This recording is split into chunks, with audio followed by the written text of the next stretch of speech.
E aí, torcedores e torcedoras, tudo bem com vocês?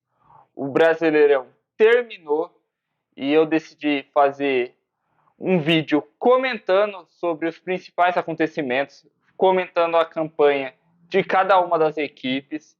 E para o vídeo não ficar longo, eu decidi fazer em duas partes. E nesse primeiro vídeo eu vou estar falando sobre os primeiros 10 colocados do Brasileirão.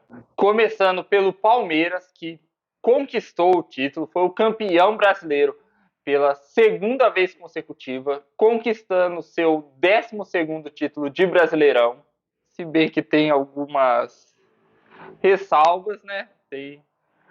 Tem que ser contado direito, mas brincadeiras à parte, o Palmeiras fez um grande campeonato. Começou como quem não queria nada, mas fingindo de morto, esperando para dar o bote. E deu o bote, conseguiu o título, mérito da equipe e do Abel Ferreira, que foi muito inteligente em ter tirado a pressão do Palmeiras para conquistar o título, onde em entrevistas coletivas ele dizia que o Palmeiras já não tinha chance do Brasileirão, o Brasileirão estava na mão do Botafogo, de fato estava, mas essa tirada de pressão do elenco, esse desvio de atenção da imprensa em cima do Palmeiras, o Abel foi genial, porque assim ele teve calma para trabalhar a equipe que vinha no momento turbulento por ter sido eliminado na Copa do Brasil e na Libertadores, e o Abel conseguiu blindar o elenco, impedir que essa pressão de conquista do brasileiro chegasse ao elenco do Palmeiras. Só que no vestiário, ele com certeza deve ter dito para os caras: vamos, a gente consegue esse título, vamos em busca desse título. E o Palmeiras conseguiu esse título muito por esse trabalho do Abel, que foi, como eu disse, genial, e pela estrela do Endrick, que brilhou nessa reta final de brasileiro, onde ele chamou a responsabilidade, foi o destaque do Palmeiras, campeão do brasileiro, e talvez o jogo que tenha sido essa mudança de chave, que o Palmeiras tenha visto que, opa, agora dá para a gente buscar esse título do Brasileirão, foi justamente contra o Botafogo, lá no Engenhão, onde estava perdendo por 3-0 no primeiro tempo, mas com uma grande partida do Endrick, conseguiu a vitória de virada, 4-3, começando assim, talvez seja o jogo mais emblemático da campanha do título brasileiro do Palmeiras em 2023. E esse título veio numa hora em que a torcida do Palmeiras estava protestando, principalmente contra a Leila, por não vir reforços, pelas eliminações que eu disse antes. E agora a torcida está só comemorando, só alegrias para a torcida do Palmeiras, que pôde gritar mais uma vez é campeão em 2023. O vice-campeão do brasileiro esse ano foi o Grêmio, que veio da Série B e fez uma campanha muito boa, superando as expectativas, já que todo mundo apontava como o principal objetivo do Grêmio no Brasileirão era se manter na Série A, não ser tipo uma sanfona de cair, subir e depois cair de novo. Não foi isso que aconteceu com o Grêmio. Dos clubes que voltaram para a primeira divisão em 2023, o Grêmio foi o único que brigou na parte de cima da tabela, e o Grêmio apresentou um futebol muito bom. O Renato Gaúcho soube muito bem montar a equipe, dar um padrão de jogo.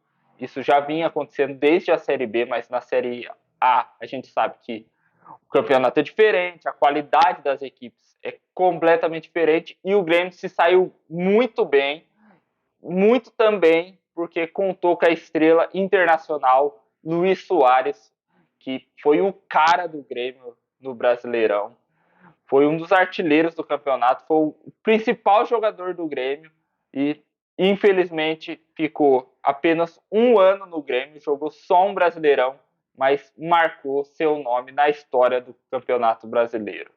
E o Grêmio agora, para 2024, possivelmente vai manter a base, apesar de ter perdido o Suárez, que é o principal jogador.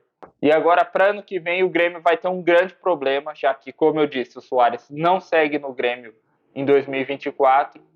E o Grêmio vai ter problemas para achar um substituto para o Suárez, porque do calibre, de nome, assim, como o Suárez, de qualidade, de ser um cara de carreira internacional, que foi importante para o Grêmio, tanto dentro quanto fora de campo, com o aumento dos sócios torcedores, o Grêmio vai ter um pouco de dificuldade para achar um substituto para o Suárez. Em terceiro lugar, o Atlético Mineiro, que fez uma campanha até que surpreendente, porque começou muito mal no campeonato, aonde com a chegada do Filipão ainda demorou muito para engrenar, mas quando o Filipão conseguiu encaixar a equipe deslanchou, jogando muito bem.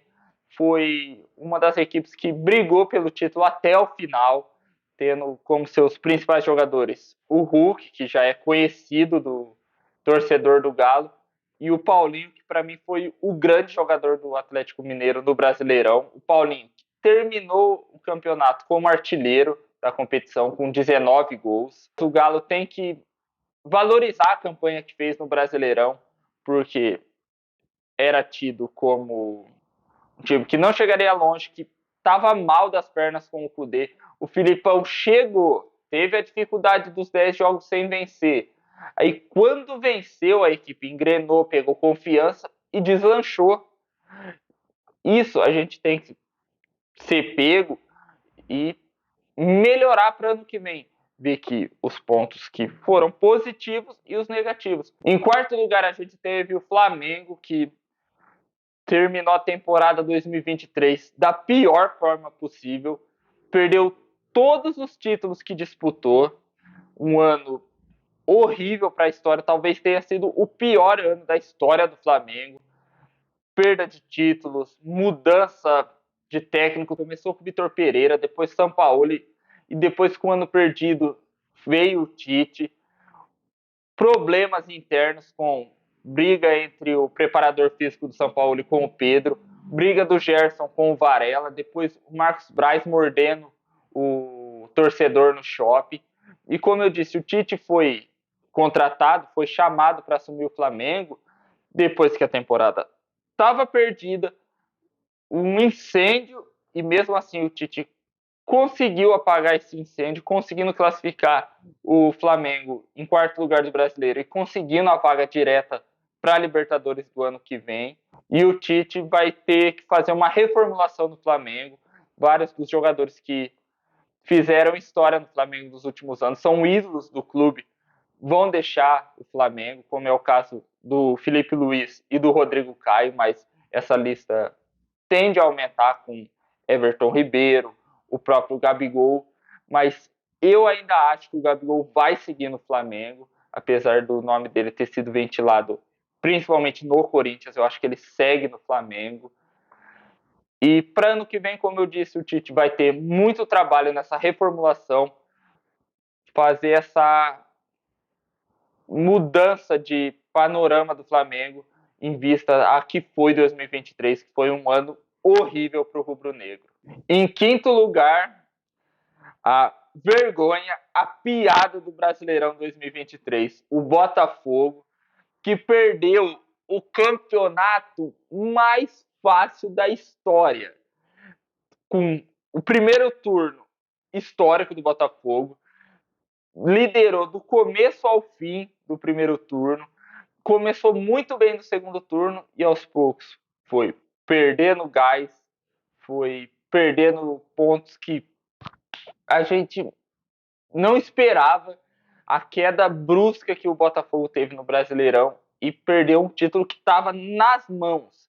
E não adianta os torcedores do Botafogo virem me xingar e me zoar falando do São Paulo de 2020, porque o que o Botafogo fez em 2023 foi muito pior. Porque, cara, 13 pontos. Teve uma hora o Botafogo tinha 13 pontos de vantagem para o segundo lugar. Como é que perde esse título, cara? O principal responsável pela perda do título do Botafogo é o Cristiano Ronaldo, que chamou o Luiz Castro para treinar o Al Nassr, e aí que tudo desandou no Botafogo.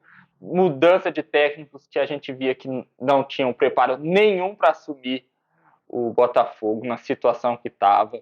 Os jogadores achando que já estava, o título já estava ganho, já estava tudo certo, arrogantes, com marra dentro de campo, dando entrevistas coletivas com arrogância, mostrando que o vestiário estava rachado. Cara, o que o Botafogo fez, perder esse título, cara, não tem como entender como os jogadores fizeram isso. E são todos jogadores, com todo respeito, que não tem história nenhuma no futebol. Não tem títulos de expressão, não são jogadores de tanto nome assim. E estavam arrogantes no vestiário. Como eu disse nas entrevistas, a gente via isso, eles falando do ambiente no vestiário. Tudo errado. E custou muito caro essa soberba, essa arrogância para os jogadores do Botafogo. Perderam um título fácil, um título na mão, e o John Textor com certeza deve estar pensando: por que eu fui investir meu dinheiro aqui, hein? Será que não tem como eu tirar o meu investimento? Em sexto lugar, o Bragantino, que foi, assim como nos últimos anos, uma surpresa no Brasileirão, disputando o título até boa parte do campeonato, sob o comando do Pedro Caixinha, que foi muito bem. Desculpa o trocadilho, a piada da Praça é Nossa, mas foi uma caixinha de surpresas o Bragantino.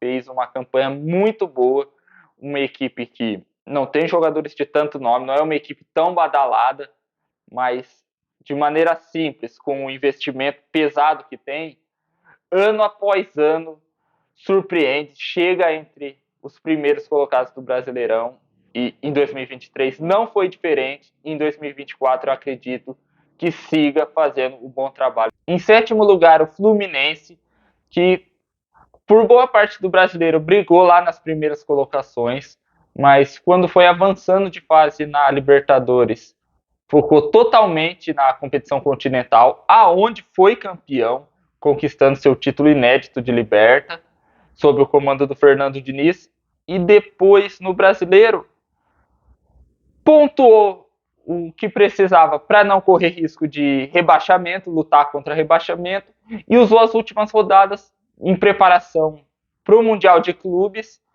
E o Fluminense, assim como outras equipes, vem há vários anos com um projeto de evolução constante. Cada ano a equipe melhora, apresenta um futebol vistoso, de qualidade, gostoso de se ver, como todas as equipes do Diniz são, e o Fluminense desempenhou um grande papel. E se continuar nessa pegada, com esse planejamento, tem tudo para em 2024, quem sabe, lutar ainda mais alto no Brasileirão e em outras competições, mas que com certeza vai ter que se reformular, digamos assim, porque possivelmente vai perder jogadores importantes na janela de transferência, como é o caso do Nino, que é o capitão do Fluminense, e o André, que talvez seja um dos jovens mais promissores do futebol brasileiro. Mas, como eu disse, esse trabalho bem feito que o Fluminense vem fazendo nos últimos anos, isso não me parece que vai ser um problema. Em oitavo lugar, o Atlético Paranaense, que esse ano não fez uma campanha tão legal no Brasileiro, teve os problemas com o Filipão, com o Paulo Turra no começo do Brasileiro. O Atlético sentiu muito a ausência do Vitor Roque, que é o principal jogador, o craque do time, e agora vai sentir mais ainda, porque o Vitor Roque está de malas prontas para o Barcelona, e o Atlético vai ter trabalho, vai ter que suar o Furacão para achar um substituto à altura do Vitor Roque, porque é um cara que é diferente. Vai ser difícil o Furacão achar um substituto para o Vitor Roque. Em nono lugar, o Internacional, que não fez uma campanha tão legal também assim no Brasileirão, mas muito pelo fato de ter focado na Libertadores, onde chegou na semifinal, sendo eliminado pelo Fluminense, que viria a ser o campeão. Por isso o Inter acabou deixando o brasileiro de lado e não conquistou pontos que fizeram um pouco de falta no finalzinho do brasileiro, onde o Inter até certo momento brigou contra o rebaixamento, mas a equipe do Kudê conseguiu superar essa dificuldade e conseguiu não ser rebaixada, se salvando assim, permanecendo na Série A. E com a chegada do Kudê, o Inter teve uma melhora significativa, tanto que chegou na semifinal da Libertadores e no Brasileirão, apesar de estar brigando na parte de cima da tabela, apresentava um bom futebol, em especial contando com a dupla Alan Patrick e Ender Valencia.